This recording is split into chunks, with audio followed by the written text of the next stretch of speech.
Hello, welcome to TND Productions. This is Star Trek Picard, Episode 3. This is an unbiased review and it's untainted from anything seen on YouTube or read on the internet of Picard Season 3. This episode is called Disengage. Why is it called Disengage? It's because everybody is saying, back away, do not take this any further than what this goes. This theme runs throughout the episode.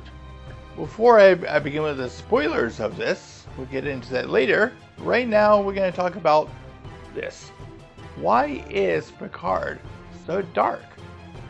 Everything, all the lighting is so dark. None of the other Star Trek series happen to be like that. Voyager wasn't dark. Next Generation wasn't dark. The original series wasn't dark. The movies weren't dark. The only thing that comes close to it being this dark was when Voyager had a red alert status. But even then, you can see the people's uniforms. You can see who the people were. They didn't have shadows on their faces. But this, everything seems to be very dark.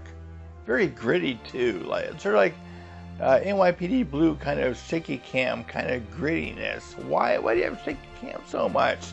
Does the cameraman have some sort of nerve order, or was the tripod not working, or what was going on? Why are you shaking the cam so much? Leave a nice steady cam when you're doing shots like this. I don't want to be seasick when I'm watching Star Trek. Anyway, let's get into spoilers, shall we? We start the episode off where we left off last time. Riker and Picard are aboard Crusher's ship. They meet Jack Crusher. Jack Crusher is the son of Beverly Crusher. But who's the father? Kind of obvious who the father is, but they don't really say here. But there are hints sprinkled throughout the episode. You find out at the end who his father was. Yeah, like I said, this is the boring part of it. It mainly has to do with a bounty hunter finding them, and they're trying to negotiate the turnover of Jack Crusher. See, Jack Crusher seems to be this Robin Hood who steals medical equipment from the people who have it and gives it to the people that don't have it. His mother is helping him do this. They have some people going after him. The bounty hunter, her name is Captain Psyduck, and she is played by Amanda Plummer. And to me, she was not mellow at all. She was very direct in her approach. I didn't really like that too much. She was like nonchalant and tried to act a little like a Khan in Star Trek 2. Which reminds me that this episode did have a lot of similarities to Star Trek 2. The ship goes into the nebula to hide from the pursuers and everything. It's even the ending and the ending credits. They use a little bit of a score from Star Trek 2. So, I think Star Trek 2 really influenced this episode. Well, anyway, Titan comes to rescue Picard, Riker, and the two Crushers. It took some convincing from 7 of 9 to Shaw. She said to him, "Do you want to be known as the hero who saved heroes? Or do you want to go down in history as the captain who let two legends die?" So that pretty much convinced Shaw, maybe I should save these guys. So Titan comes to the rescue and speaks to Captain Psyduck. Her ship is called the Shrike, and she named it the Shrike because the Shrike is a relentless bird of prey.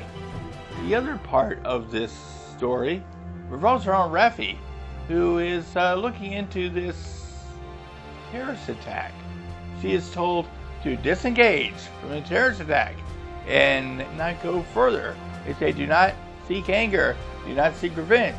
She was originally investigating the disappearance of some top secret Federation tech that was actually the weapon used in the terrorist attack. So she wants to know how it got there. The Federation has already pinned the blame on somebody, a low-level Romulan terrorist named Didoko. Well, through her investigation, she found that Didoko actually bought this tech from a Ferengi named Sneed. Sneed is an arms dealer who deals with this kind of stuff. Going back to Sneed and Captain Zydok. Sneed and Zydok's acting styles should have been reversed. Sneed was more low-key, business kind of guy, while Zydok was more of like the let loose, whatever, I'll go the way the wind blows, I know I'll defeat you, I'm not really worried type. Which is the way Ferengis should be acting. So I thought that was kind of strange. Anyway, our guest star of this was Michael Dorn. He reprised his role as Worf. He actually saved Raffi's life at the very end. Told her, I told you not to engage. Worf was her secret source to all this information.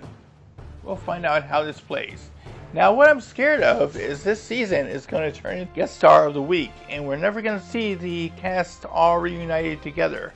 We see glimpses of Worf. I hope they don't drop him. And next week we see Geordi. And the week after that we see Lore. I hope it's not going to turn like that. I hope we see all the cast reunited together. My theory for this episode is Lore is the big bad guy. Why are you talking like that?